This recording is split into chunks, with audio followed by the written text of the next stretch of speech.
आज के इस वीडियो का टॉपिक है अम्ल और क्षार। अम्ल जिसे इंग्लिश में एसिड कहा जाता है और क्षार जिसे इंग्लिश में बेस कहा जाता है।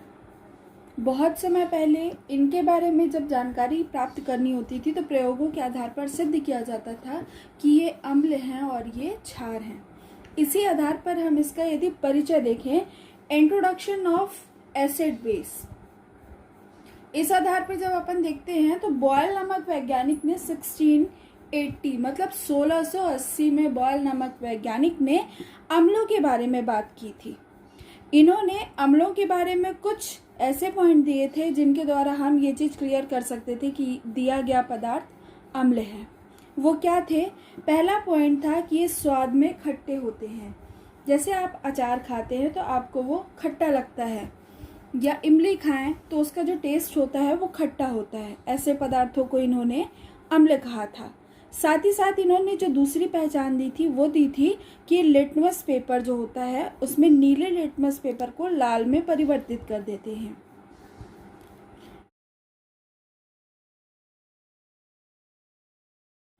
और साथ ही साथ जो इन्होंने अपना तीसरा पॉइंट दिया, उन्होंने कहा कि ये क्षारकों को उदासीन करने का काम करते हैं।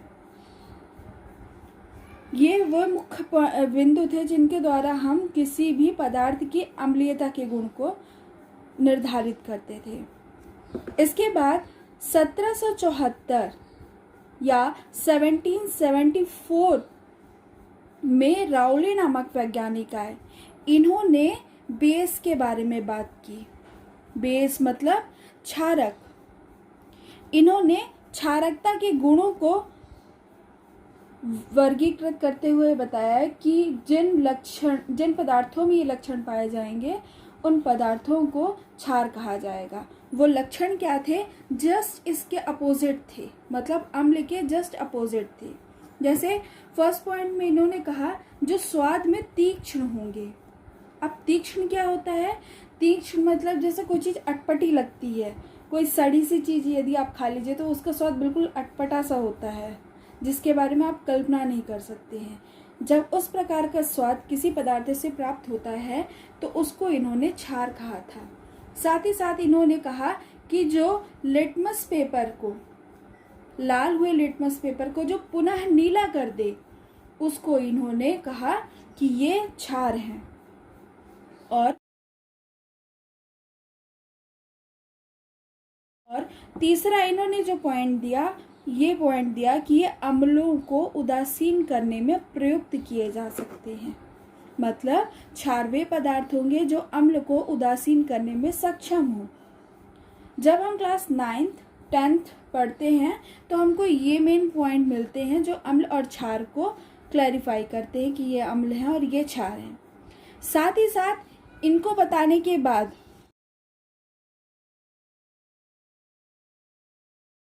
जो अन्य वैज्ञानिक हुए उन्होंने इसका स्पष्टीकरण दिया और 1787 में लवोजियर नामक वैज्ञानिक ने अपना मत प्रस्तुत किया। इन्होंने कहा कि किसी भी पदार्थ में जो अम्ल के गुण पाए जा रहे हैं वह किन कारणों से पाए जा रहे हैं? उसमें उपस्थित ऑक्सीजन के कारण।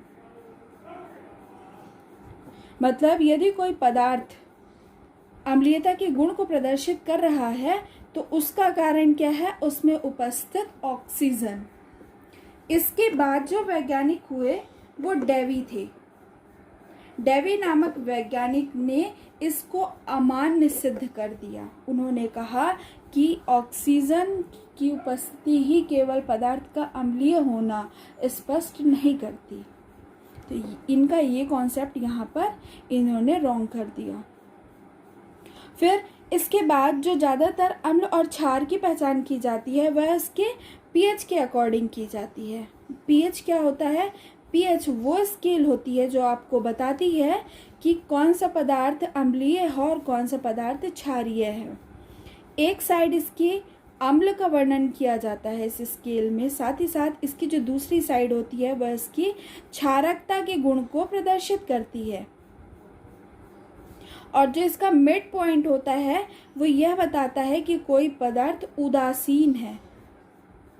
उदासीन मतलब न्यूट्रल, ना वो अम्लीय है और ना वो क्षारीय है।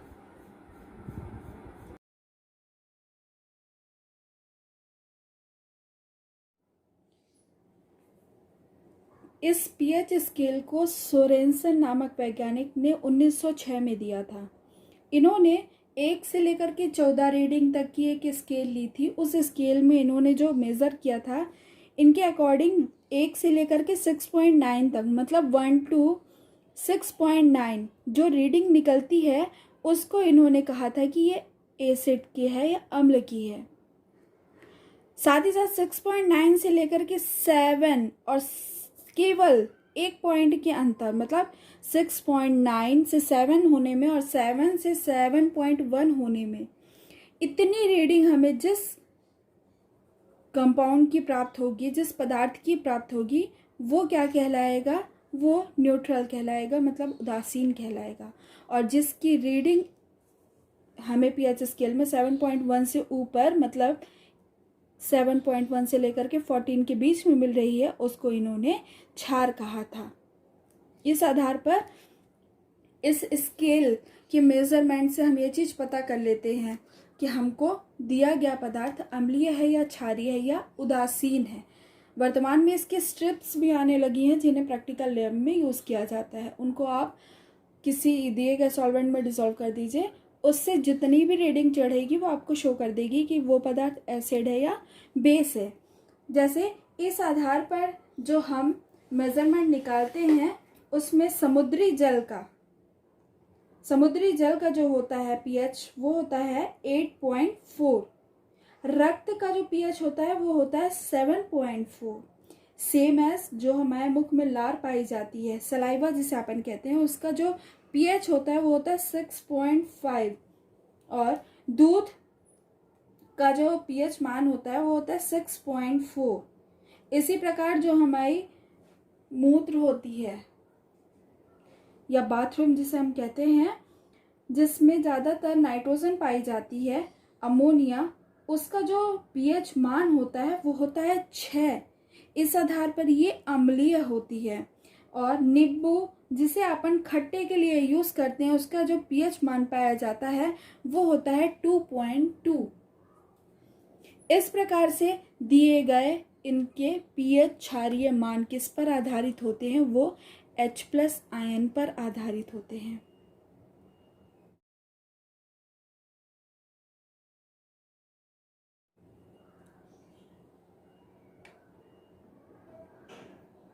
इस प्रकार अम्ल और क्षार के बारे में जानकारी होने के बाद समय के बदलते परिवेश के अनुसार कई वैज्ञानिकों ने अम्ल क्षार को लेकर करके अपने अपने मत प्रस्तुत किए। जैसे पहला आर्निहस नाम के वैज्ञानिक थे जिन्होंने अपना कॉन्सेप्ट दिया। इन्होंने कहा अम्ल वे पदार्थ हैं जो जल में घोलने पर हमें आसानी से H+ आयन दे देते हैं, उसको इन्होंने अम्ल कहा था। और इन्होंने कहा कि जल में घोलने पर जो OH- आयन मुक्त करते हैं, उनको इन्होंने कहा था क्षार, मतलब बेस। इनकी संकल्पना केवल इन 2 पॉइंट में थी, मतलब जो H+ आयन जल में घुल करके आसानी से दे दे उनको इन्होंने अम्ल कह दिया, और जो जिनसे OH आयन आपको मिल रहा है उसको इन्होंने क्षार कह दिया। इस आधार पर इन्होंने अपनी एक इक्वेशन दी। जैसे HCl है अम्ल, जब इसको पानी में डिसॉल्व किया जाता है तो ये 2 भागों में टूट जाता है। H+ आयन बनाता है और क्लोरीन मुक्त करता है। H+ मुक्त करने के कारण इसको इन्होंने अम्ल कहा। सेम एज जैसे NaOH है, सोडियम हाइड्रोक्साइड है, इसको जब इन्होंने जल में घोला तो ये भी 2 आयनों में टूट जाता है, सोडियम और हाइड्रोक्सी आयन बनाता है, जिसमें सोडियम प्लस चार्ज वाला होता है और हाइड्रोक्सी माइनस चार्ज वाला होता है। इसके आधार पर इन्होंने कहा इस कंपाउंड को कि ये क्षार है। सेकेंड अपन देखें ब्रॉन्स्टेड-लॉरी कॉन्सेप्ट। ब्रॉन्स्टेड-लॉरी नामक जो वैज्ञानिक थे, इन दोनों ने मिलकर के 1923 में अपना ये कॉन्सेप्ट प्रस्तुत किया था। इस कॉन्सेप्ट के आधार पर इन्होंने कहा कि जो आर्नियस का कॉन्सेप्ट था ये केवल जलीय विलयन पर सिद्ध होता था, पर जो ब्रॉन्स्टेड लॉरी ने जो अपना कॉन्सेप्ट दिया ये जलीय विलयन के साथ साथ अजलीय विलयन में भी अपना मत रखता था। जैसे इनका सिद्धांत था कि अम्ल वे पदार्थ होते हैं जिनमें प्रोटॉन दान करने की प्रवृत्ति होती है और क्षार वे पदार्थ होते हैं जिनमें प्रोटॉन ग्रहण करने की प्रवृत्ति होती है। मतलब इन्होंने केवल आर्नियस के H+ कॉन्सेप्ट को लेकर के आगे बढ़ा।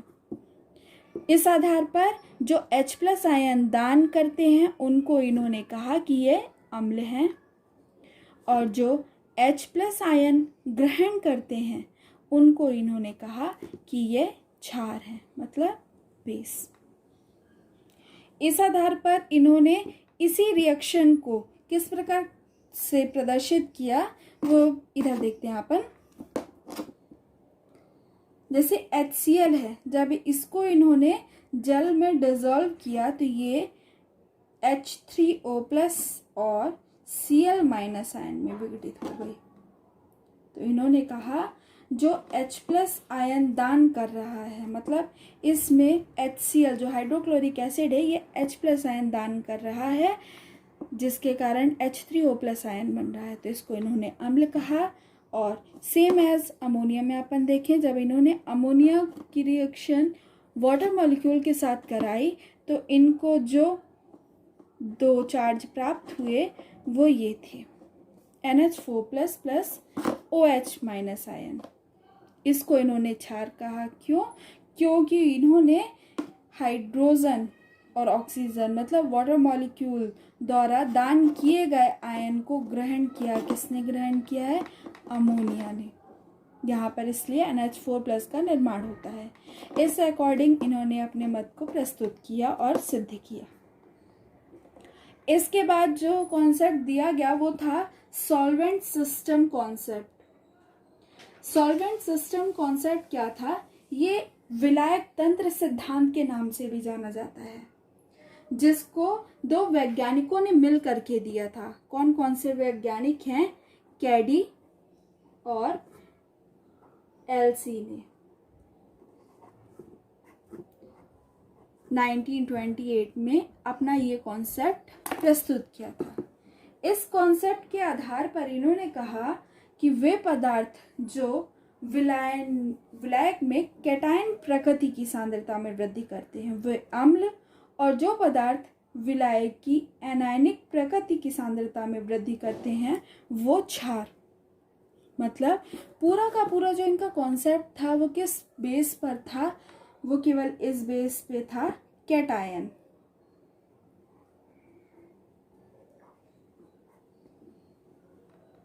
मतलब जो इसकी मात्रा में वृद्धि कर देंगे वो क्या कहलाएंगे? अम्ल कहलाएंगे, और जो इसकी मात्रा में कमी कर देंगे वो क्या कहलाएंगे? क्षार कहलाएंगे। इसका उदाहरण देखें अपन तो इन्होंने NH4+ की रिएक्शन KNH2 के साथ कराई जिसमें ये एसिड था और ये क्षार था। किसकी प्रेजेंस में कराई?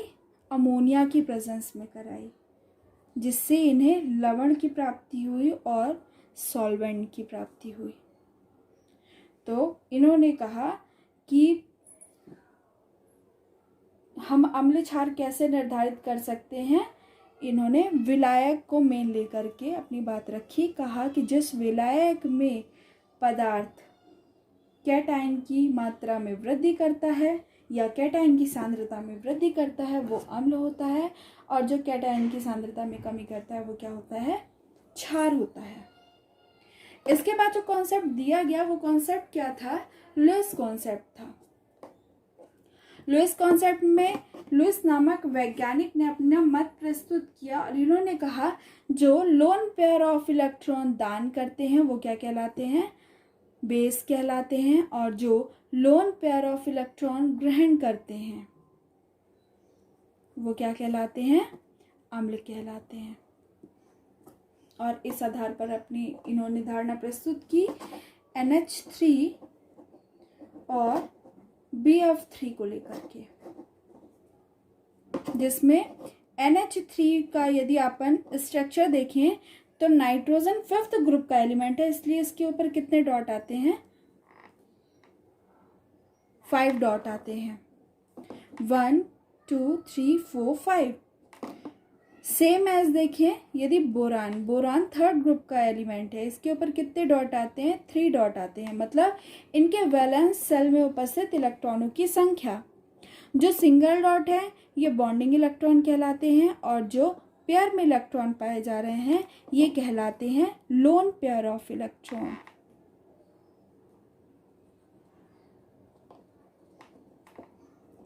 लोन पेयर ऑफ इलेक्ट्रॉन, और ये होता है bond pair of electron. Hindi में देखें तो ये बंधित इलेक्ट्रॉन कहलाते हैं और ये अनाबंधीय इलेक्ट्रॉन। मतलब जो बंध बनाने में भाग लेंगे वो बंधित इलेक्ट्रॉन कहलाएंगे, और जो बंध बनाने में भाग नहीं लेते हैं वो अयुग्मित इलेक्ट्रॉन कहलाते हैं। और जो बोरबरी कॉन्सेप्ट हम जानते हैं, बोरबरी कॉन्सेप्ट बोहर नामक वैज्ञानिक ने दिया था। उसके अकॉर्डिंग इन्होंने कहा था कि किसी भी परमाणु की 12वीं कक्षा में 2, 8, 18, 32 इलेक्ट्रॉन यदि उपस्थित है तो वह स्थायी प्राप्त होता है। और इस रूल को ही अपन ऑक्टा रूल के नाम से जानते हैं। तो इस रूल को पाने के लिए इसमें कितने इलेक्ट्रॉनों की कमी थी? 5। इस रूल को फुलफिल करने के लिए इसके संयोजी कोश में कितने इलेक्ट्रॉनों की कमी थी? 3 की कमी थी। इन 3 की कमी इसने हाइड्रोजन एटम से दूर कर ली। पर्टिकुलर हाइड्रोजन जो होता है वो 1st ग्रुप का एलिमेंट है, मतलब इसके ऊपर कितना डॉट आएगा? Single dot. सेम इन्होंने 3 हाइड्रोजन परमाणुओं के साथ बॉन्ड का फॉर्मेशन कर लिया और 3 सहसंयोजी बंधों का निर्माण किया, जिससे नाइट्रोजन के आउटर स्फीयर में टोटल 8 इलेक्ट्रॉन हो जाते हैं और ये ऑक्टेट रूल को कंप्लीट करके स्थायी हो जाता है। पर बोरॉन के पास 3 बंधित इलेक्ट्रॉन थे और 3 बंधित इलेक्ट्रॉनों में 3 फ्लोरीन एटम के साथ क्रिया करता है। फ्लोरीन 7th ग्रुप का एलिमेंट है, मतलब इसके ऊपर कितने डॉट आते हैं? 7। 1 2 3 4 5 6, लास्ट 7। बचा हुआ एक अनयुग्मित इलेक्ट्रॉन जो है, बंधित इलेक्ट्रॉन जो कहलाता है, वह इस बोरॉन के साथ बॉन्ड को फॉर्मेशन कर लेता है। सेम एज तीनों एटम इसमें सिंगल बॉन्ड बना लेते हैं और BF3 का निर्माण हो जाता है। फ्लोरीन के 7 इलेक्ट्रॉन उसके संयोजी कोश में थे, 1 इलेक्ट्रॉन उसने बोरॉन से ले लिया। इस तरह इसका जो संयोजी कोश है वो 8 इलेक्ट्रॉन लेकर के फुलफिल हो जाता है। सेम पर्टिकुलर ऑल एटम्स का। बट जो यहाँ बोरॉन है इसके संयोजी कोश में टोटल कितने इलेक्ट्रॉन हो जाते हैं? 3 इसके खुद के और 3 फ्लोरीन के। 6। मतलब कितने बचे हुए हैं इसके पास? 2 बचे हुए हैं। बचे हुए 2 इलेक्ट्रॉनों की कमी को पूरा करने के लिए ये NH3 के लोन पेयर ऑफ इलेक्ट्रॉन का साझा कर लेता है और उपसह संयोजी बंध का निर्माण करता है। जब इस प्रकार की संरचना कंप्लीट हो जाती है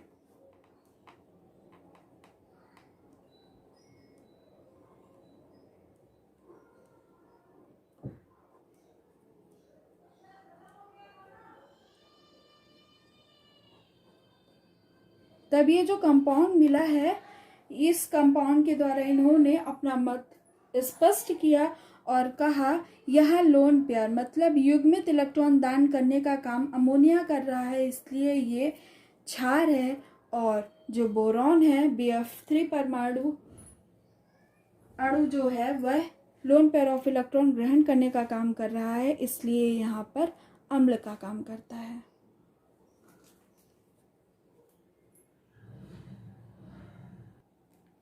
आई होप आज की ये वीडियो आपको अच्छी लगी होगी।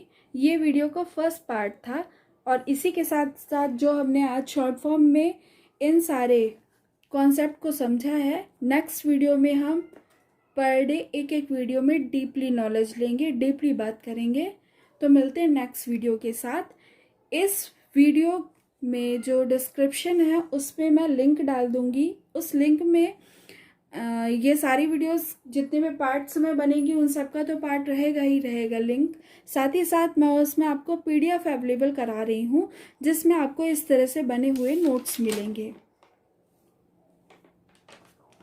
जिसमें आपको किसी भी तरह के प्रिपरेशन करने की ज़रूरत नहीं रहेगी। इन नोट्स को यदि आप एग्ज़ाम में जाने से पहले यदि एक बार रीड कर लेंगे तो आपके एग्ज़ाम बहुत अच्छे मार्क्स गेन करेंगे। तो इसी तरह की और वीडियो और नोट्स के लिए मेरे चैनल को सब्सक्राइब करें